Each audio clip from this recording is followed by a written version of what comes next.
Shai Vonte, Asian, Gilgeous-Alexander o SGA na lang. Napakahaba kasi ng full name ni Shai Vonte. Isang Canadian na isa sa mga pinaka-exciting na players ngayon. Nagmula sa Toronto, Ontario, yung ermat niya na si Charmaine Gilgeous, isang former Olympic track and field athlete. Noong grade 5 si Shai Vonte, siya ay nakat sa junior team at nailagay sa midget squad. Ano ba naman yun? Pero dito ay naging MVP siya at nakuha ang Midget Boys City Championship. Ano kaya ibig sabihin ng midget? Bata o maliit? Hindi naman siya ganun kaliit. Anyway, sa high school ay nag-average siya ng 18.4 points, 4.4 rebounds at 4.0 assists. Sumali din siya sa Basketball Without Borders camp noong 2016. Dahil sa kanyang magandang high school career, naging 4-star recruit siya at naglaro para kay John Calipari sa Kentucky. Very familiar names. Sa Kentucky ay nakasama niya sina Jared Vanderbilt, PJ Washington. 6th man pa lang ang role niya doon. Eventually, matapos daw niya magpagupit, ay naging starting point guard na siya ng team. Long hair kasi si SGA pagtungtong sa Kentucky. Sumunod siya sa mga yapak ng great Kentucky guards na sina John Wall, De'Aaron Fox at Devin Booker. Tinulungan niya makarating sa Sweet 16 ang Kentucky, pero dito ay tinalo lang sila ng Kansas State. One and done at napili ng Charlotte Hornets bilang 11th overall pick. Kalaunan ay tinrade naman siya ng Hornets papunta sa Los Angeles Clippers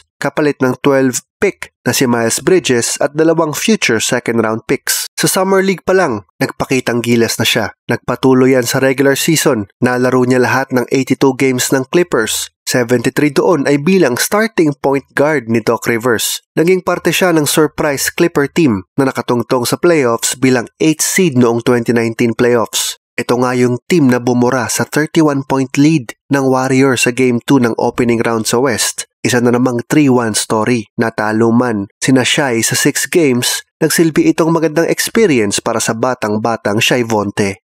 Dahil sa kanyang performance, naging centerpiece siya ng Paul George trade sa OKC. Sa Loud City, nakatambalan niya si Chris Paul. Isa na namang surprise team na naging 5th seed sa West noong 2020 bubble sa Orlando. Inabot pa ng 7 games bago sila dispatchahin ng Rockets nina Harden at Brody sa first round. Si Shai ang naging leading scorer ng team na ito. Sa sumunod na 2 taon, habang nangongolekta ng picks ang nagre-rebuild na OKC, may ilang injuries na natamasa. Pero pagdating ng 2022-2023 season ay finally healthy na at tinulungan niya ang Thunder na makarating sa play-in tournament. Di man sila nakalusot papunta sa playoffs, nag-average naman siya ng 31.4 points, 4.8 rebounds at 5.5 assists. Talagang dumadagundong na ang pangalan ni Shai Vonte. Sa kasalukuyan ay isa sila sa mga contender sa West. Matapos siya ng magandang FIBA World Cup na kung saan nasungkit ng Canada ang bronze laban sa Team USA.